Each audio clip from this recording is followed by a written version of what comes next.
Hello again, it's another Agricolor Reacts, and today we will be watching the belt regions of the United States from General Knowledge. It's another channel that I often make reactions to because they're really good videos. They're really informative. I always learn something new from it. So this one's gonna be, I always heard about the tornado belt and Bible belt in America. And now we're gonna learn about other belts in America. So let's just go and just watch. When looking at a map of the US, you can divide it in various ways: regions, states, counties, urban or rural, among others, but one specific one is belts. You may have heard of some before, like the Rust Belt, in the past commonly known as the Manufacturing Belt, or the Steel Belt, northeastern and central northern states where heavy industrialization and some economic stagnation is now common, or the Bible Belt, a collection of states where, specifically in the American South, evangelical and fundamentalist Protestantism are prevalent. Now, calling it a division of the country is kind of wrong. This is more of a way of labeling specific areas of the country. Some overlap, and some areas don't belong to any specific belt. But what is a belt? The belt regions of the United States are portions of the country that share certain characteristics. The belt terminology was first applied to growing regions for various crops, which often follow lines of latitude because those are more likely to have similar climates. The allusion was to a long clothing belt, since they roughly took those shapes on a map. The usage has expanded since then to other climate, economic, and cultural shared characteristics, plus these regions are not formally defined. At least that's the Wikipedia definition. So which are these belts? There's at least 20 of them, so get ready for me quickly reading off this list so we get to know them all by name. Alphabetically, there are the following belts: the banana, Bible, black, borscht, corn, cotton, fruit, frost, Indiana, gas, jello, lead, pine, pretzel, rice, rust, salt, snow, stroke, sun, unchurched, and wheat, among a few others. Now, we're not going to cover all of them in this video. I think that will be a little boring and repetitive. Instead, I chose around 9 or 10 that I think teach us something interesting about these areas that make up the belts. Belt.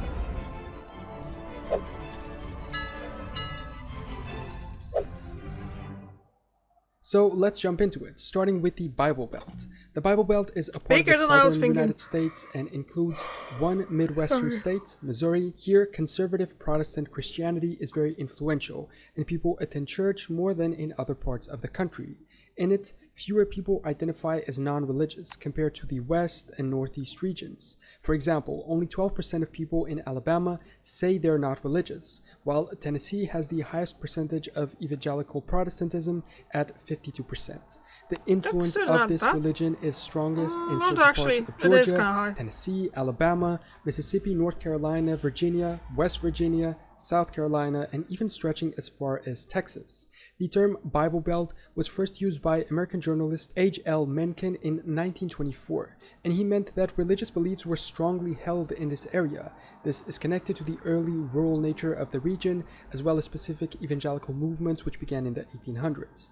Now it's used in other countries too, to describe regions with strong religious beliefs, such as the Netherlands. These usually have political implications, with states or regions belonging to them usually voting more conservatively. On the opposite end, we have the unchurched belt, which was labeled in opposition to the Bible Belt, defining states where religion isn't as important. In 1985, researchers found that California, Oregon, and Washington had pretty low church membership rates. By 2000, several states, including Oregon, Washington, Alaska, Nevada, and West Virginia, also began reporting even lower religious adherence. By 2006, Nevada and New England had the lowest church attendance rates, followed by Oregon, Washington, and California. A 2008 Gallup poll even showed that belief in God was also lower in the western United States when compared to other regions of the country. However, there's still debate whether the western United States is still the most irreligious region, as New England now has more people unaffiliated with any faith. And in addition, although one wouldn't tell just by the name, we have the Jello Belt. This one is also known as the Mormon Quarter. Oh my god, did they... Is it because of that Mormon sect thing? That people kill themselves using They say Jello, but it was actually some kind of like an off-brand, is it? Is that what it is? I don't remember the name now. Portraying Western states with a large Mormon population. Apparently it's called Jello due to a stereotype that these people like it a lot. Maybe that's what... I'm absolutely terrible with that. That's not what it is. Okay, I was mistaken. They're referring to in the Fallout TV show, when they have the Jello cake all the time in the vault. But anyway, it might not be so much of just a stereotype. Apparently, according to the Los Angeles Times, Salt Lake City holds the title of America's Jello eating capital. Mary Jane Kincaid of Kraft Foods, the maker of Jello, even stated that every resident of Salt Lake City, on average, purchases 2 boxes of Jello annually, which is twice the national average. Additionally, Utah residents consume also twice as much lime Jello as anyone else in the world. The Church of Latter-day Saints, however, has not shown great affection towards the term. But this is what the Belt is, the region of the US where Mormon religion is most concentrated. Okay, so I'm gonna apologize now for what I just said, because obviously that's not what it is, and that would be very unfair, I think. And I'm sorry for that what I said, because obviously that isn't the reason, and I kinda jumped the gun there with assuming something. Oh yeah, I forgot to actually turn on the ad. The ad is just paused. Okay, let's go now. So yeah. And sorry, I got distracted by the ad. What is this? Strip away the excess padding. Start 200 day trial. Gobby boot. Okay. Well, yeah. Whoever likes. If someone likes it, then why not? Okay, so that's another ad. Okay.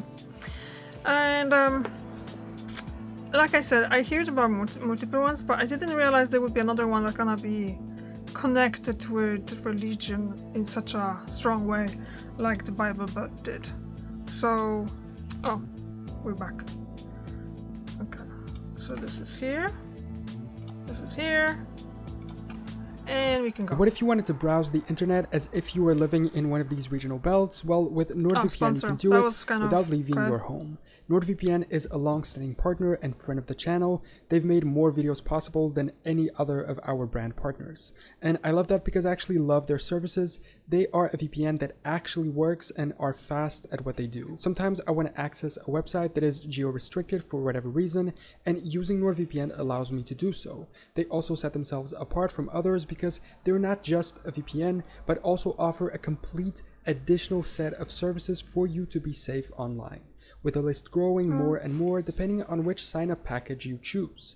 The two in focus right now are threat protection, which keeps away all trackers, malware, pretty much like an incorporated antivirus that takes away most of your concern about what you download or what websites you visit, and MeshNet, which is a way to safely access other devices no matter where they are. It works just like LAN by connecting devices directly. It's perfect for sharing files quicker or for gaming. So get NordVPN on a 2-year plan and enjoy 4 months for free at nordvpn.com/knowledge. It's risk-free with Nord's 30-day money-back guarantee. And now let's get back to the video.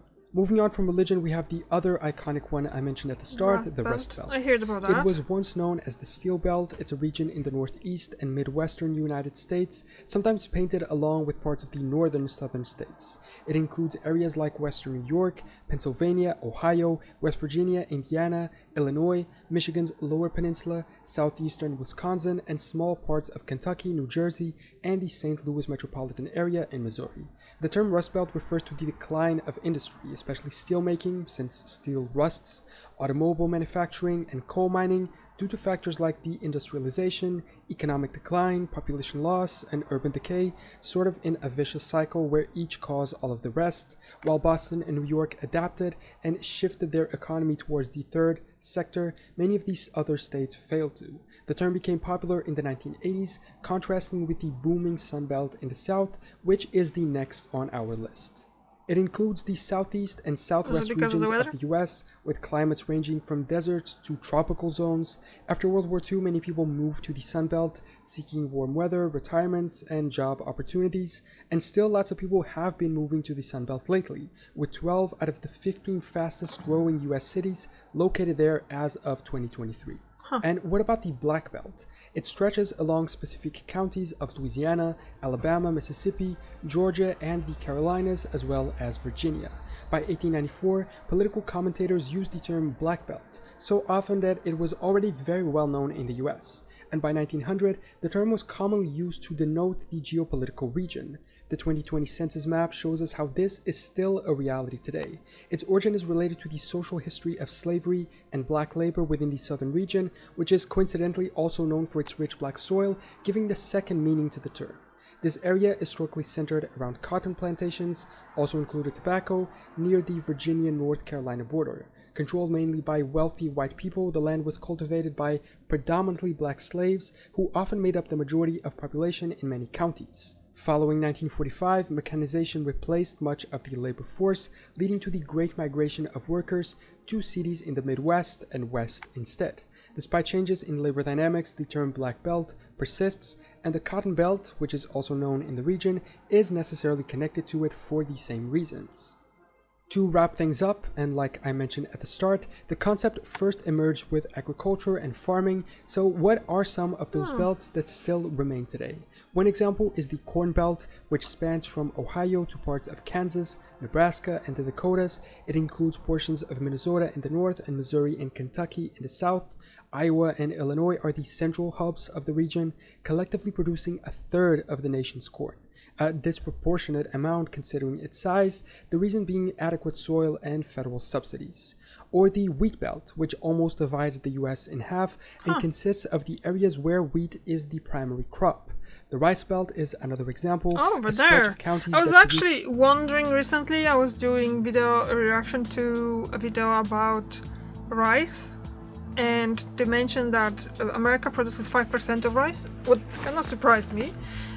So basically I was kind of wondering, but I don't know why I didn't check where it is grown mostly, but that's kind of nice to hear where it is.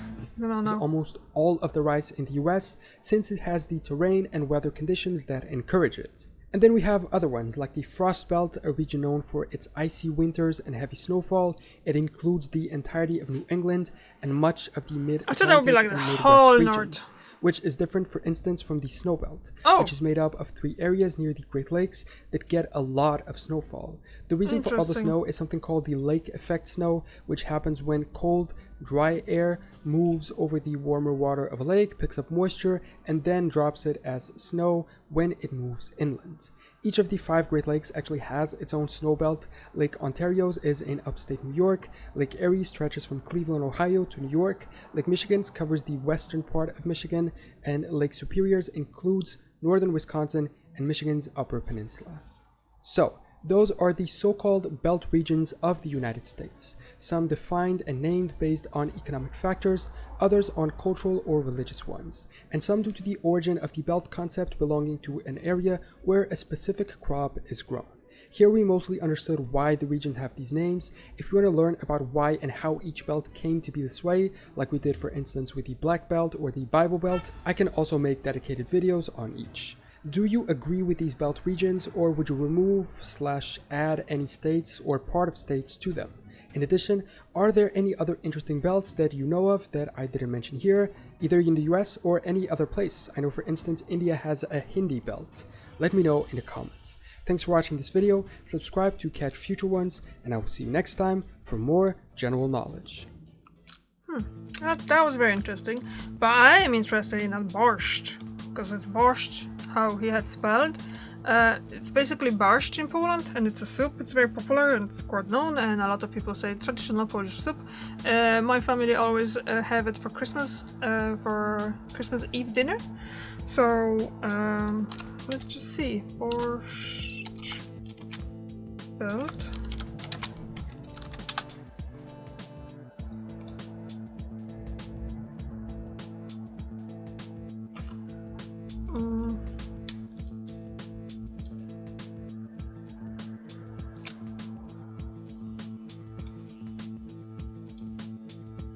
Can't really see the actual thing. Borscht, it's a Yiddish Alps. Or Yiddish Alps is a colloquial term for the mostly defunct summer resorts of the Catskill Mountains in parts of Sullivan and Ulster counties in the US states of New York, straddling both upstate New York and the northern edges of the New York metropolitan area. Okay, I get it. In its heyday, as many as 500 resorts catered to guests of various incomes. These resorts, as well as the Borscht Belt bungalow colonies, were a popular vacation spot for New York City Jews from 1920s through 1960s. By the late 1950s, many began closing, with most gone by the 1970s, but some major resorts continued to operate, a few into the 1990s.